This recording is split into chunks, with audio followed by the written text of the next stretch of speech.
Welcome to நம்ம வீட்டு சமையல். நான் இப்போ பன்னீர் ஜாம் செஞ்சுருக்கேன். இது எப்படி செய்கிறதுன்னு பார்க்குறதுக்கு முன்னாடி நம்ம சேனலை சப்ஸ்கிரைப் பண்ணிக்கோங்க. வாங்க இப்போ இந்த ஜாம் எப்படி ரெடி பண்ணுறதுன்னு பார்க்கலாம்.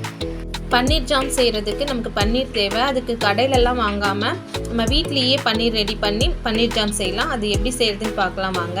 நான் அதுக்கு 1 லிட்டர் பால் எடுத்திருக்கேன். தண்ணியெல்லாம் சேர்க்காமல் திக்கான பால் எடுத்திருக்கேன். இதை காய்ச்சி ரெடி பண்ணிக்கலாம். பால் நல்லா கொதிச்சிடுச்சு. இப்போ இதோட ஒரு லெமன் ஜூஸ் புழிஞ்சு சேர்த்துடலாம்.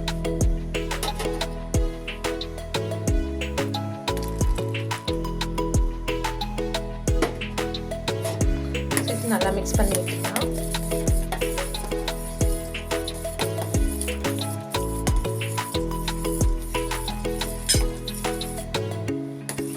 இப்போ பன்னீர் தனியாக தண்ணி தனியாக பிரிஞ்சு வருது பாருங்கள்.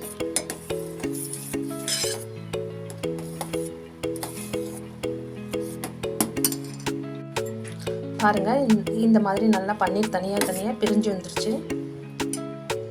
இதை வடிகட்டிடலாம். இப்போ இதை வடிகட்டிக்கலாம். இந்த பன்னீர்லாம் நல்லா வடிகட்டிட்டேன். இதோட தண்ணி சேர்த்து கொஞ்சம் அலசிடலாம் பன்னீர். ஏன்னா லெமன் ஸ்மெல் வரும். அது வராமல் இருக்கிறதுக்கு கொஞ்சம் நல்ல தண்ணி ஊற்றி வடிகட்டிடலாம். நல்லா அலசிடலாம். பன்னீரில் இப்போ தண்ணியெல்லாம் எரிகிடுச்சு. இப்போ இதை நம்ம எடுத்து ரெடி பண்ணிக்கலாம். பன்னீரை நல்லா நம்ம ஒரு 10 நிமிஷத்துக்கு பேஸ்ட் பதத்தில் நல்லா பசஞ்சிடணும்.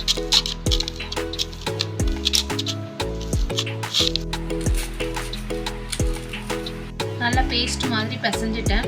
ஒரு 10 மினிட்ஸ் நல்லா பசஞ்சிட்டேன். ஃபுட் கலர் ஆட் பண்ணிக்கலாம். நமக்கு பிங்க் கலரில் வேணும் இல்லையா, அதனால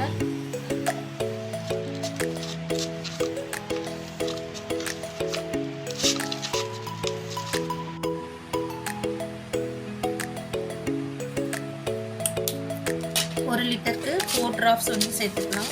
ஃபுட் கலர் சேர்த்து நல்லா பசஞ்சாச்சு. இப்போ இது குட்டி குட்டியாக ரெடி பண்ணிக்கலாம். பன்னீர் ஜாமுக்கு தேவையான இந்த மாதிரி குட்டி குட்டியாக ரோல் பண்ணி எடுத்துக்கலாம். 1 லிட்டர் பாலுக்கு 75 பீஸ் வந்திருக்கு. இப்போ இதை எப்படி ரெடி பண்ணுறதுன்னு பார்க்கலாம். 3 கப்பு சர்க்கரை சேர்த்துக்கலாம்.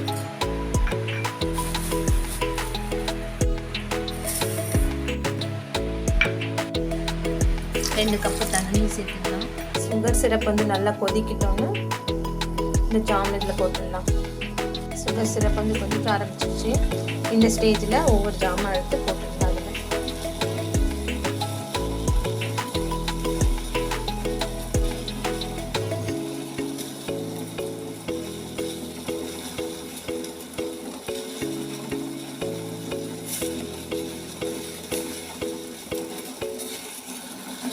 எல்லா ஜாமையும் இந்த சுகர் சிரப்பில் போட்டுட்டேன். இது ஒரு 10 மினிட்ஸ் ஹை ஃப்ளேமில் வச்சு நல்லா கொதிக்கட்டும். வெயிட் பண்ணலாம். 10 மினிட்ஸ் நல்லா கொதிச்சிடுச்சு. இப்போ இதில் ரோஸ் எசன்ஸ் அந்த ஸ்மெல்லுக்காக நம்ம சேர்த்துடலாம். 2 ஸ்பூன் சேர்த்துக்கலாம்.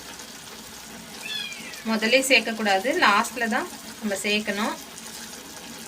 சேர்த்துட்டு ஒரு 2 மினிட்ஸ் நல்லா கொதிக்கட்டோன்னு மூடி வச்சிடலாம்.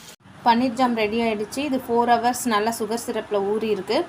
இதே மாதிரி நீங்களும் 4 ஹவர்ஸ் நல்லா ஊற வச்சு எடுத்து சர்வ் பண்ணுங்கள்.